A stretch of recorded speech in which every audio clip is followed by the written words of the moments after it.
coast.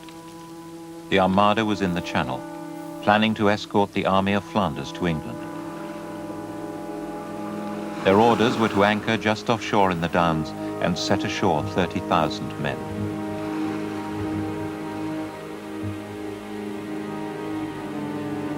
The small towns along the coast, towns like Deal and Sandwich, would have borne the brunt of the first attack. The coast was too long to defend. England did not have an army large enough. The first line of defense would be left to the local militia in each little town. The churches were used to store their arms. This church at Mendlesham in Surrey still contains armour to be worn by the townspeople in the defence of the south coast of England. And in Europe, the Habsburg armories still store equipment too. The equipment of a highly efficient, battle-hardened force still ready after 400 years. The ghostly army of the Catholic Empire still waits its hour.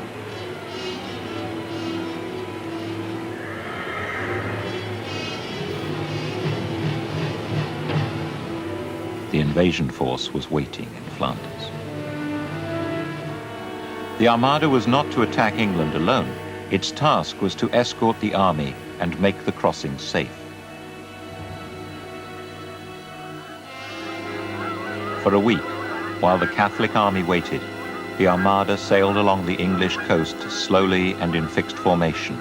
The English skirmished at the edges. Little by little we plucked their feathers, but had not found any way to disturb it. Until the Armada anchored off Calais to make contact with the army. That night, the English floated blazing hulks into their crowded anchorage.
In their hurried escape from the fireships, the Spanish broke formation.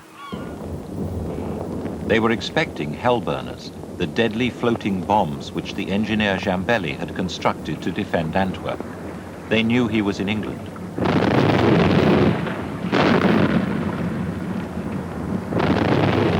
In fact, these ships were just blazing hulks with their guns primed, but the trick had worked. The Spanish cut their anchor cables and struggled out to sea. They had not collected the invasion army.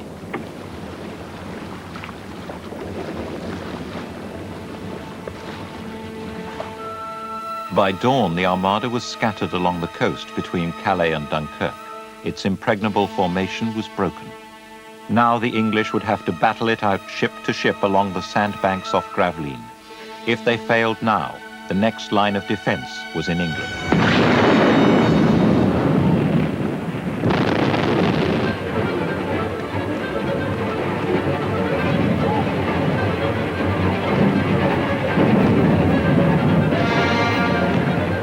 At the crucial moment of the battle, the Lord High Admiral of England went away. A galleass had drifted aground trying to leave Calais, and Lord Howard decided to loot it. There was a bitter struggle which only ended when the captain of the galleass was shot through the head. Howard's men were then driven off by the guns of Calais. The ship was a French prize, not an English one. All this gave the Armada time to regroup. Meanwhile, the invasion army was preparing to come out from the beaches of Flanders. While they boarded their barges, the soldiers could actually hear the gunfire close offshore. All they needed was a little time. They were boarding faster than they had done in any practice session. Little enough now stood between them and London.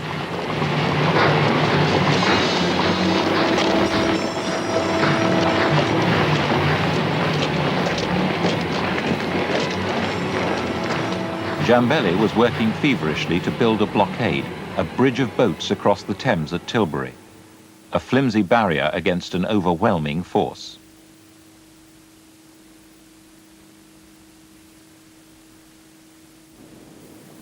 Once the Armada had brought the army across to Kent, it was likely to sail into the Thames and then directly to London. The army would shadow it, marching across country. The two forces would meet at the capital. The simple defences of southeast England were unlikely to withstand its weapons. We know just what was to be used in the attack because the Spanish artillery has been brought up from the wrecks on the Irish coast.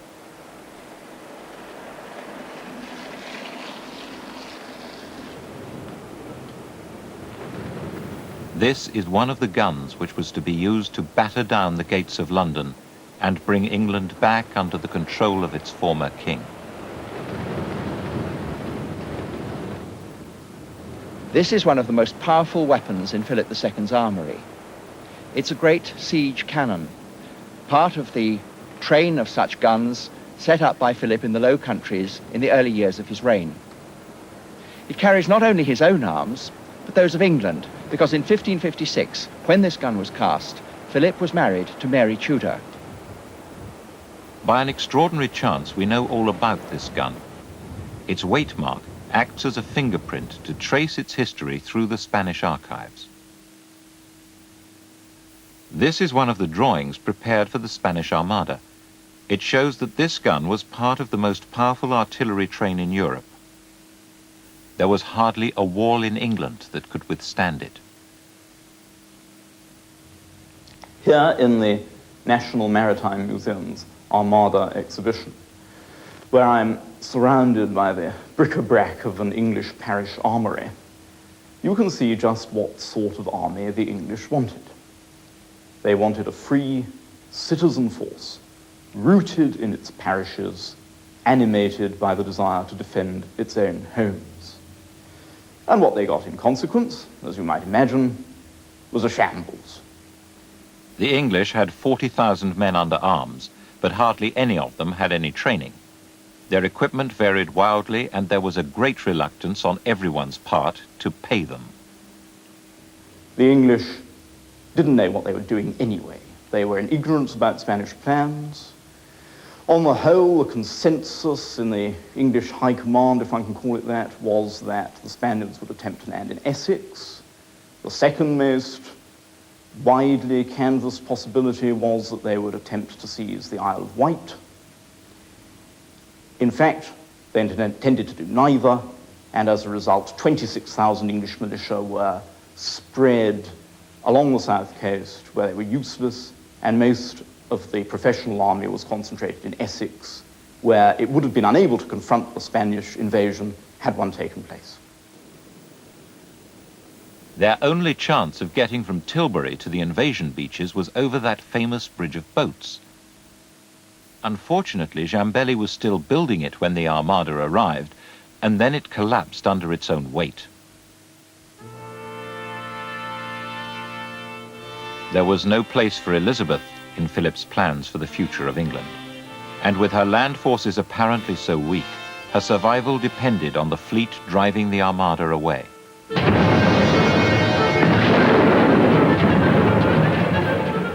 Having abandoned his galleass, Howard returned to Gravelines to continue the attack.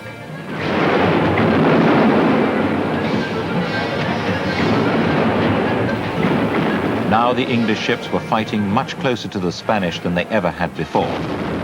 Firing 3 times as quickly, tacking rapidly to avoid being grappled, they seemed to have lost any fear of the Spanish force. The Armada ships began to take a real hammering.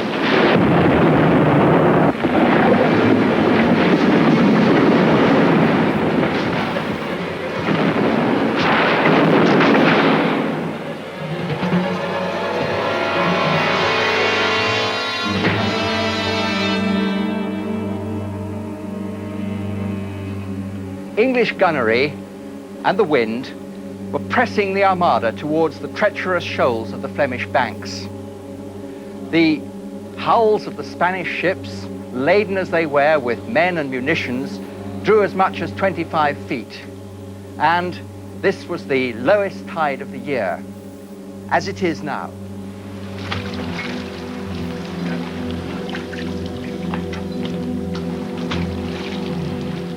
The English broke off battle in the afternoon. They were running out of shot, and the Armada was being driven northeast by the wind. That night, the Spanish pressed closer and closer to the sandbanks. Everyone on board understood what it would mean to strike the sand. The Armada's routine of prayers took on a special urgency. Many believed that this was their last hour.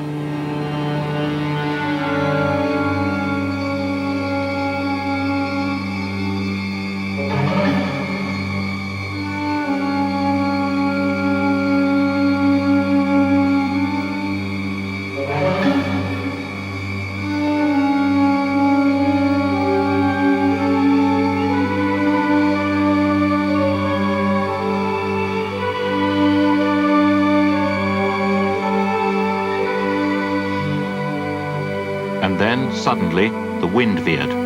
They were saved. They were blown into the North Sea, away from the sand, the English, and the waiting Spanish army.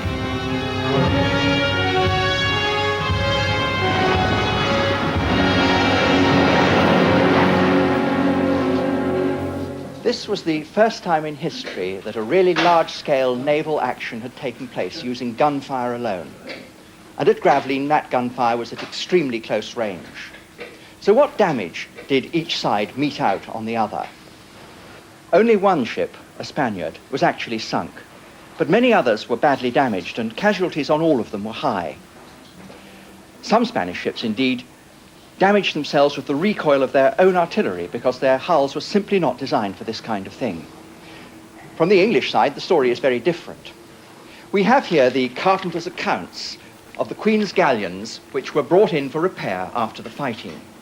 And they tell us a spar cracked here, a plank to be replaced there, nothing really beyond that which we'd expect from normal routine maintenance. This is just one of the volumes of accounts compiled about the ships that sailed with the Spanish Armada. All the papers in here concern one ship. They took something like 70 years to close, to finish the audit. Within them, you find details on what was aboard, who was aboard, what they ate, what they did. The findings in this and the other legajos of documents revolutionize our understanding of the Armada and its problems. These documents show, for example, that the Spanish ships were not larger than the English ships. On the contrary, the largest of the English ships was bigger by far than the largest of the Spaniards. They show that the guns on the Spanish ships were less numerous than we had thought.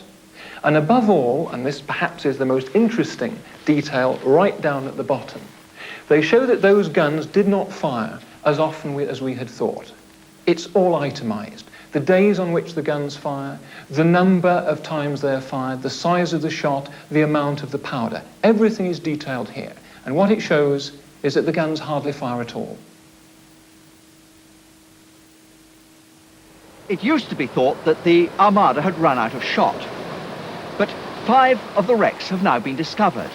I've worked on 3 of them. And although they're all of very different types of ships, all of the wrecks were involved very heavily in the fighting. And each one of them has produced large quantities of shot of all calibers, but particularly of the larger calibers. So why wasn't this shot fired off at the English?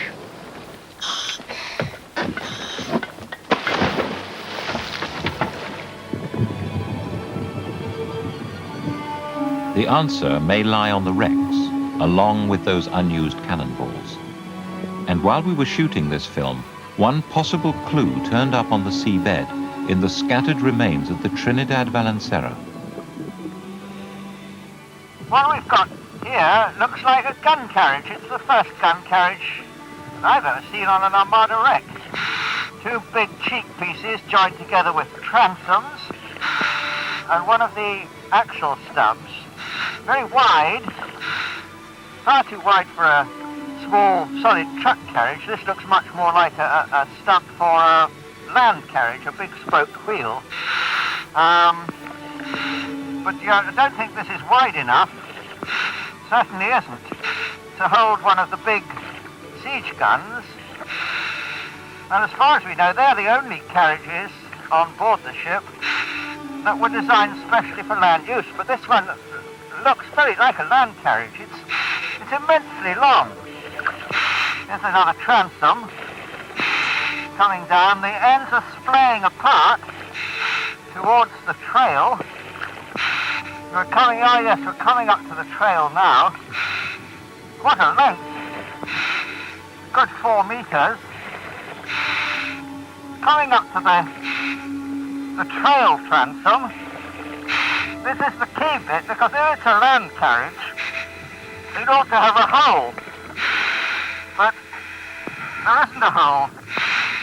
This is a sea carriage, beyond any doubt. A Venetian sea carriage on board the Trinidad Valenciera. It's about 14 feet long. With its gun mounted, it must have been extended at least halfway across the deck. Terribly, terribly inefficient for working the guns in a sea battle continuously.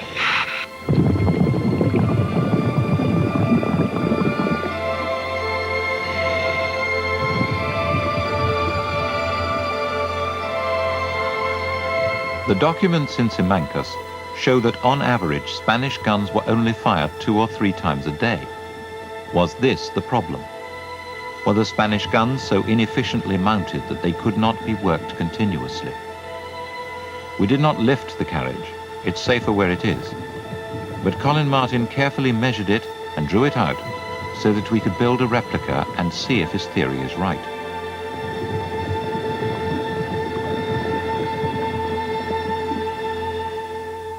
The evidence from the wreck of La Trinidad Valenciera has allowed us to reconstruct at full size a gun carriage as actually used on the decks of a Spanish Armada vessel during the Armada fighting. And it's truly massive. It weighs itself about 1.75 tons, and with the 2 tons or so of gun on top of it, the inertia would have helped to absorb a lot of the recoil during firing. But at the same time, it would have made it immensely difficult to bring it inboard for rapid reloading during a continuous artillery action such as occurred at Gravelines. To find out whether this gun carriage really did create problems, the Royal Naval Field Gun Team from Portsmouth experimented with it. Because it is so large, it can only be moved back a short distance before it must be turned.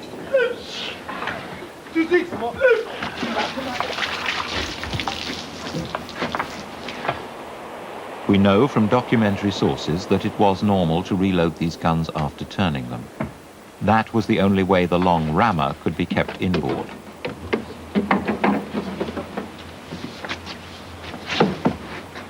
The barrel has to be swabbed out, a new powder cartridge inserted, and then in goes the shot, packed in hemp wadding. Reloading this gun is a major task, and this ship is not being thrown around in a rising sea or being fired at.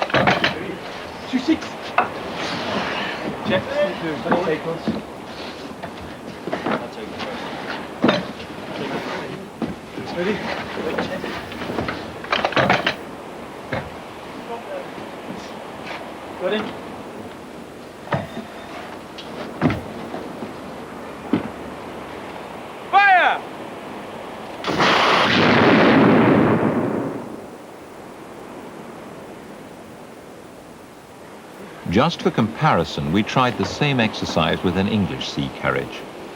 In fact, this one dates from about 50 years before the Armada. It was found on the wreck of the Mary Rose. Being shorter, it can come back much further, and it doesn't have to turn so far. And it is much lighter to turn. The point is, this system is designed for repeated use during a battle.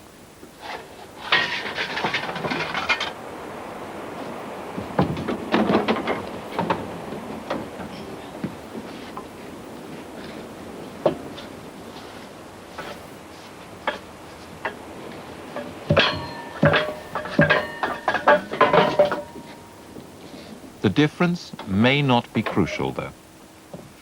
In this exercise, it took 2.5 minutes to reload the English gun and 5 minutes to reload the Spanish one. By itself, this does not really explain why the Spanish only fired a big gun a couple of times a day. Perhaps the explanation lies more in the fact that the Spanish ships moved and turned so awkwardly and had a low ratio of gunners to guns. Or perhaps that long gun carriage is really significant because of the approach to battle it reveals.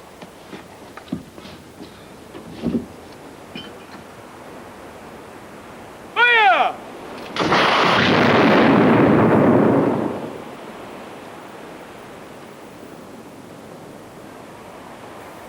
It was not designed to be moved quickly. It was to be used like a gun on a Mediterranean galley, only once during a battle, just before ramming and boarding the enemy. It was not a weapon intended for repeated artillery fighting. The wrecks also show that some Spanish guns were very shoddy. This one, for instance, found on an Armada wreck in Scotland in 1969, has the bore off-center. It was more dangerous to the men who fired it than to the enemy. The coast of the British Isles is littered with this kind of evidence of what went wrong for the Spanish Armada. There was a vast assortment of artillery of every kind, and as you would expect if they intended to fight at close quarters, they carried very efficient anti-personnel weapons. The Armada had a great variety of guns, most of them quite small, and shot of the smaller calibers it didn't run out of, because these were quite easily and quickly fired. This one comes from a breech-loading swivel gun, which only requires the chamber to be removed, a new shot to be inserted, and a preloaded chamber put in and wedged in place. Then it can be fired and the same action repeated. But the evidence also reveals the sort of problems familiar to anyone who has been in a fighting force organized by office wallers. The great variety of guns throughout the Armada gave rise to another problem: how to find shot of the right size to fit each of them. On the Trinidad Valancera, we found this scale. It's a gunner's rule, and it measures not length, but weight of the bore of the shot required to fit the gun. This one should carry a 40-pound shot, so I call for a 40-pound ball and attempt to put it into the barrel. It doesn't go. The reason is that this scale is calibrated in Italian pounds, and this shot is weighed in Spanish pounds, which were much heavier. Not only that, but within itself, the scale is very inaccurate. The gunner had to check the shot with a set of rings because he could not trust his scale. But in spite of all these problems with their gunnery, the Armada remained essentially intact. It was an astonishing tribute to their seamanship and the quality of command. Neither side really had many big guns. The English had most, but the English gunners had only actually sunk one ship, and that ship was surrounded by the English and slowly pounded to death. At the end of the day, both sides had failed to achieve their objectives. The Armada had failed to collect Parma's army, but the English fleet had failed to destroy the Armada. Nevertheless, many Spanish ships had sustained serious damage, and now the Armada was being driven by a strong wind and could not turn back, and its confidence had been broken. Medina Sidonia reported, "The Armada was so completely crippled and scattered that my first duty seemed to save it. We were short of ammunition, and experience had shown how little we could depend upon the ships that remained, the Queen's ships being so superior to ours in this sort of fighting. In fact, we now know that some of his advisers urged him to surrender. The waiting army in Flanders was abandoned. So far as Medina Sidonia knew, Parma's army was mythical in any case. He had received reports from his own messengers that Parma did not have the men ready and was not in the embarkation area himself. Those reports have been believed ever since. But new, unpublished research in the archives in Simancas Castle in Spain and in the Netherlands has shown that these men were fooled by the devices Parma was using to get out with the maximum surprise. We have made hard research of 5 years long, and we know now that the troops were prepared and were ready in the ports of embarkation. And we know that the barges that we were going to carry the people and also the horses were also ready. And we know that the weapons were, the cannons and the supplies were also ready. I think he was quite ready. He had 16,000 soldiers embarked in his ships, in his flat-bottom ships, little ships, overcrowded with maybe 40, 50, 60 soldiers in each flat-bottom ship, like the Dutch modern Chark. So I think he was quite ready at the moment when he should be. In my opinion, with only the afternoon of the 9th of August, Parma would have been ready for everything, for the embarkation was over. If that is true, then with only another 6 hours, Parma might have made it. And his invasion army was still there. Perhaps it would try to slip over now without the Armada. That was the fear in England. And with no money to spend on bullets or gunpowder, Elizabeth offered her commander Leicester the cheapest and most powerful weapon in her armory, her own charismatic force. Gloriana, the Virgin Queen, would defend England by the force of her own personality. Leicester's headquarters were behind me on Gun Hill, from where he could see the fortifications at Tilbury and his army of 4,000 men encamped here in the marshes. He had not been allowed to start collecting an army until April, but it soon became clear he was the most experienced of Elizabeth's commanders in the field.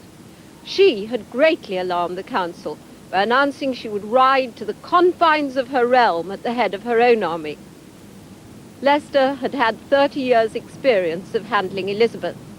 He suggested it was her duty to remain in London, but knowing her presence would inspire the men, he allowed her to visit his camp here at Tilbury.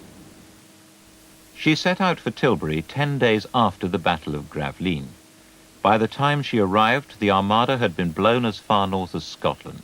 But somehow she made it seem as though the crisis was about to come the next day, instead of being past already. I am come, she said, in the midst and heat of the battle, to live or die amongst you all. I know I have the body of a weak and feeble woman, but I have the heart and stomach of a king, aye, and of a king of England too, and think foul scorn that Spain or Parma, or any foreign prince, should dare to invade the borders of my realm. They didn't. She sent the army home next day to save pay. The Armada carried on northwards, and Parma took his army away to carry on his war. The English ships were out of ammunition, and Elizabeth refused to pay for any more, but the Armada did not know that.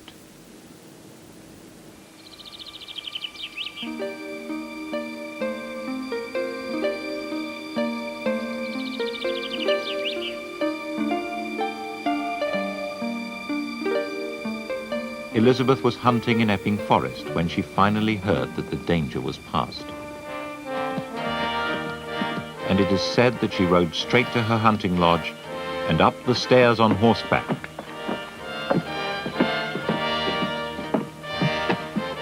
To look out in triumph and delight across the trees of England.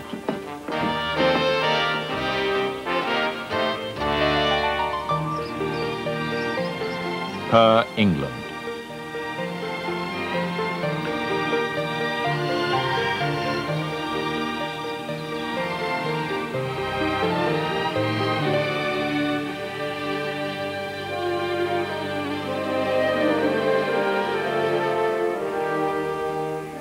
and the Duke of Medina Sidonia was now concentrating on bringing his demoralized armada back to Spain without risking another encounter in the Channel, which meant a long journey right around the British Isles. A Danish ship crossing the North Sea in August 1588 reported sailing through thousands of bloated corpses of mules and horses. The Armada was jettisoning what it could. Daily rations were cut. There were many wounded, and dysentery had broken out in every ship. And as the Armada sailed north, the weather grew bitterly cold. Everybody's heard of the terrible gales that struck the Armada on its way home, but what was the weather really like in the autumn of 1588? Well, we can have a pretty good guess, really, because not only have we got the ship's logs, but we were lucky enough to have regular observations from a Danish astronomer, Tycho Brahe, who at that time was living off the Danish coast. So with his observations coupled with the ship's logs, we were able to reconstruct the weather maps of that period. The Armada found great difficulty by the time they got around the northwestern side of Scotland, because the winds were predominantly from the south, and it was this wind that pushed them off course. Some of them, in fact, went as far north as within 50 miles of Iceland. So that we found by the beginning of September, or even later than that, they were still, or many of them were still, off the western coast of Scotland, trying desperately to run their way southwards. By the 18th of September, the Duke of Medina Sidonia had already got down into the Bay of Biscay, but ran up against this low pressure area, which gave him some very, very stormy weather indeed. Now, this low continued to work its way northwards and reached this position by the 21st of September. Now, at that time, many of the ships of the Armada were off the western coast of Ireland, but as that low moved northwards, engaged some very cold winds, so the winds strengthened up quite considerably, winds getting up to 50, 60 miles an hour, some very gusty winds, and it was this which caused the devastation on the 21st of September, with reports, in fact, of at least 17 of the ships destroyed. The climate was much colder than now.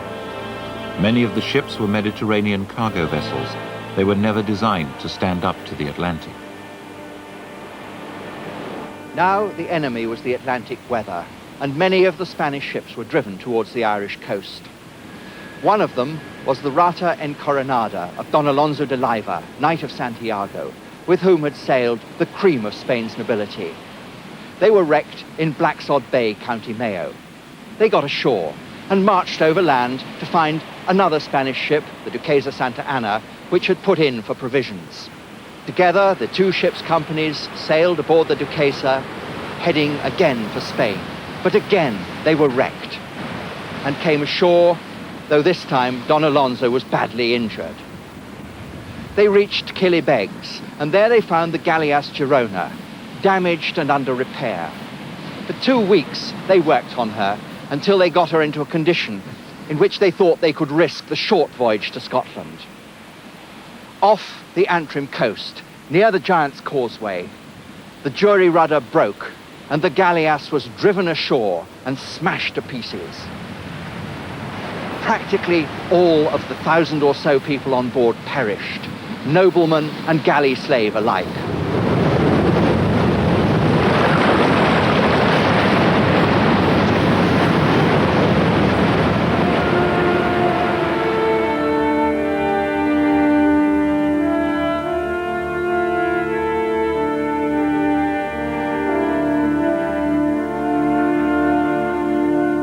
The relics that have been found at the wreck site belonged to the flower of Spain's nobility.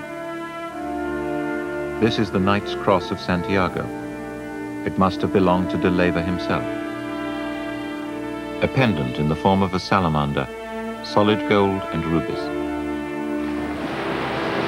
1,100 men perished here in a matter of minutes.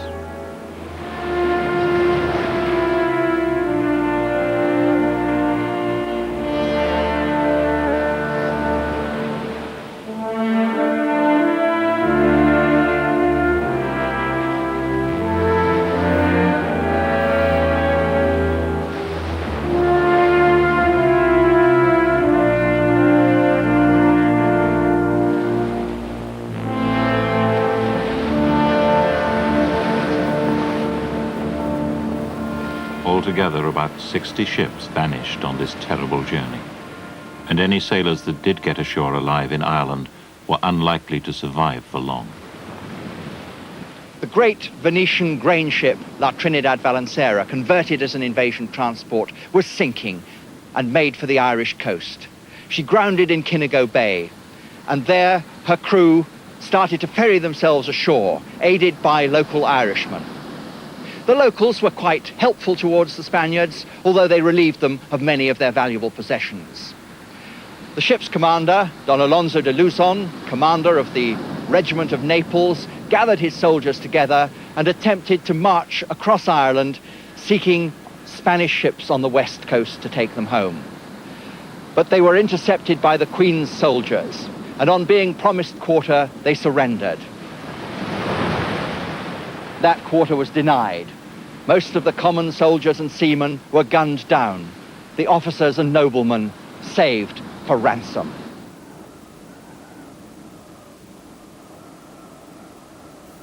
The English decided it was safer to kill survivors than to take prisoners. After the tempest, the slaughter. Por el mes de agosto se presenta en las casas que tiene en Sevilla, Medina Sidonia, el conde de Orgaz, que es el asistente. El asistente viene a ser pues el gobernador.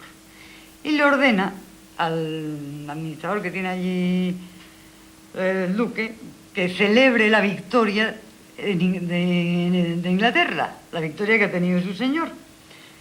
Tienen que poner 12 hachas en los corredores, en el corredor blanco y las ventanas, y le ordenan contratar a unos músicos, 2 sacabuches y 4 ministriles, que tocaron para que la gente creyese, la casa estaba vacía, no había nadie, que había fiesta, y cobraron 24 reales, por cierto, por tocar esa noche. Todo Sevilla lo celebra, hay 40 horas de exposición del Santísimo en acción de gracias. There were weeks of rumor in Spain and Portugal. Drake had been captured. There had been a spectacular landing. And the other voices. The Armada was a ship of fools. Nothing had survived. Claro, al duque no se le esperaba, no se esperaba que pudiese dar la vuelta a Inglaterra. Y es entonces cuando se dice que la gran tormenta había hundido totalmente a la Armada, después de la victoria. Claro, por mala suerte para Felipe II no fue verdad. Y la Armada se presenta, los restos, 65 barcos concretamente, se presentan, uno de los primeros, el del duque, en Santander. The shelves of Simancas Castle are laden with petitions from the families of the sailors. As the battered survivors arrived home, the scale of the tragedy became clear. Men were dying as they were carried ashore. Philip insisted on generosity to the survivors, but the bereaved families still had to meet the demands of bureaucracy. When did he die exactly? At what date did his pay stop? Since families in Spain could not know whether their menfolk were dead or simply missing, there were many months of anxiety and many years of penury. For the Protestants, it was the ultimate propaganda triumph. God blew and they were scattered, it says on this Dutch medal. Since God and the Protestant cause were united, the story of the Armada somehow became transformed into the story of a great Protestant victory. Elizabeth's cause must be just. God was so clearly on her side.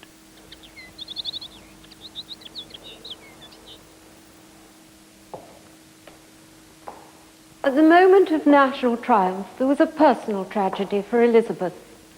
Leicester died. He was travelling to Buxton to take the waters, having been ill for a year of a continual fever. He stopped here at Rycote, where he and Elizabeth had so often in the past been guests of the Norris family.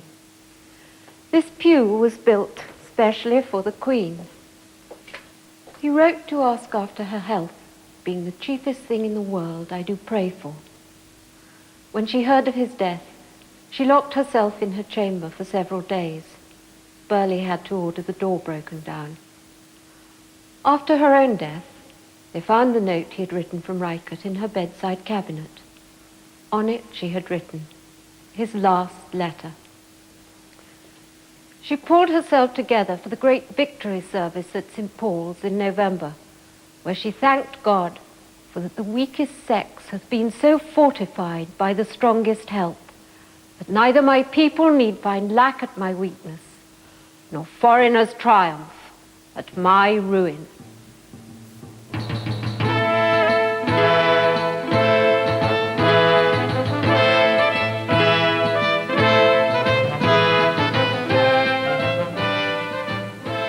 While the celebrations went on, the English fleet remained mobilized. Partly this was to maintain defensive readiness, but there was another reason too. The sailors weren't released until they were paid, and there was no money in the treasury to pay them. So, although they were out of ammunition and short of food and water, the men remained on the ships. On board the Elizabeth Bonaventure, which had sailed out of Plymouth against the Armada with 500 men, only 300 were left alive a month later. The rest had died of starvation or disease. Lord Admiral Howard was appalled. It would grieve any man's heart to see them that have served so valiantly die so miserably, and all the ships so foul and unsavoury, with many so weakly manned, that they have not mariners to weigh their anchors. It were too pitiful to have men starve after such a service. When a messenger was sent to the Queen to inform her of the plight of her loyal seamen, he was sent away. The court was too busy celebrating the victory. And the Queen's chief minister, Lord Burleigh, pointed out that in time more men would die, and so the wages bill would be lower.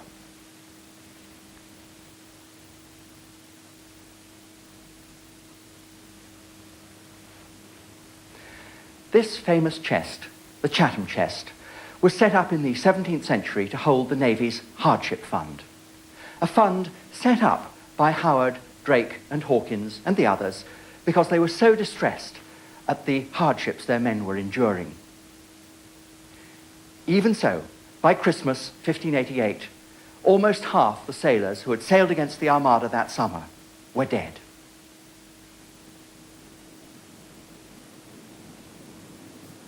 It has always been believed that Philip was essentially unshaken by what happened, but we discovered something new in papers rescued from destruction by the Count of Altamira, papers which have lain unread for 400 years. A great deal has been written about Philip II's reaction to the Armada, but nobody's seen this document before, the most important of all, written after the last of the Armada ships had limped back to Spain. It's written to his chaplain, and in it we find a mixture of anger, anguish, and despair. The king sees the failure of the Armada not as the last chapter in the volume, but as the beginning of a new chain of catastrophes. I promise you, unless some remedy is discovered, we will very soon see things that will make us wish we had never been born. If God does not send a miracle, I want to die. That is what I pray for. This is for your eyes only. If God does not come back to his cause, we shall see what we fear so much, sooner than anyone thinks. It can only have been permitted to punish us for our sins. This is undoubtedly a very moving document. It shows that the king has come close to losing his faith, that he is the instrument of God's purpose, and perhaps even to losing his faith in God. If the Protestants had only known that this, the most powerful Catholic ruler in the world, was so reduced by the failure of the Armada, they might indeed have felt that their view was confirmed. God indeed was English.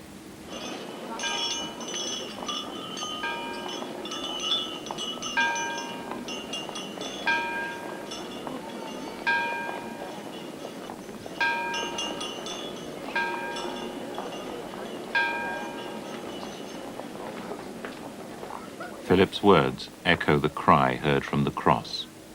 My God, why hast thou forsaken me?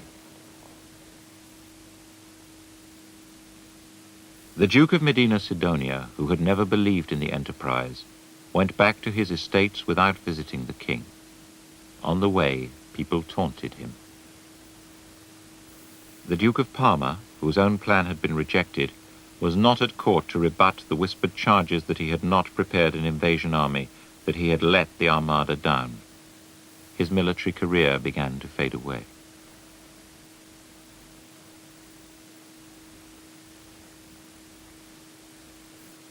Sir Francis Drake launched a counterattack on Spain which achieved nothing and fell out of favour in England. He finally died of fever on a disastrous expedition to Central America. Elizabeth ruled on, her power beyond challenge, but her favourite Leicester dead and her heart broken.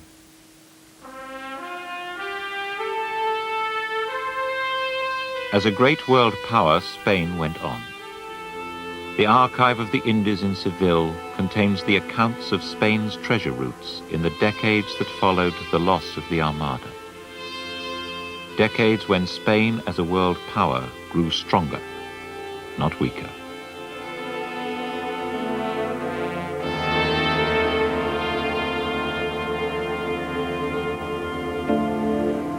And Philip went back to his prayers and his tax gathering in the hope of constructing another armada and hiding his despair. I want to die and go to him. That is what I pray for, so as not to see so much ill fortune.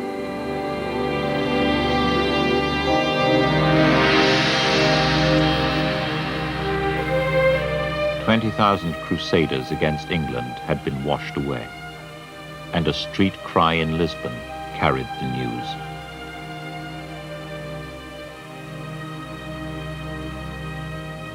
Which ships got home?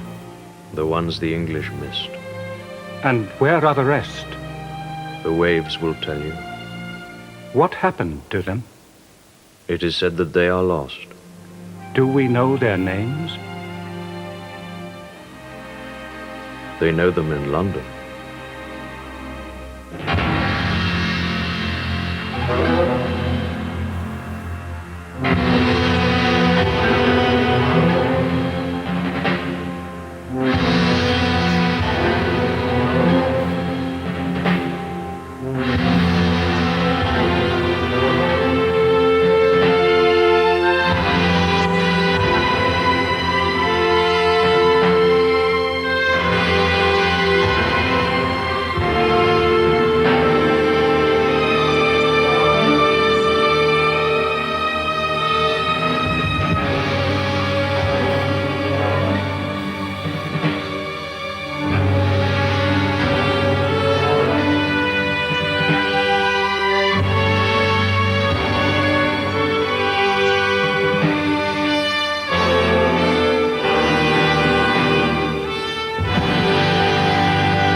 Next Thursday evening at 8:20 we begin a new series with Sir Lawrence Gowing, in which he examines the working methods and common ground in paintings by 6 artists, starting with Masaccio.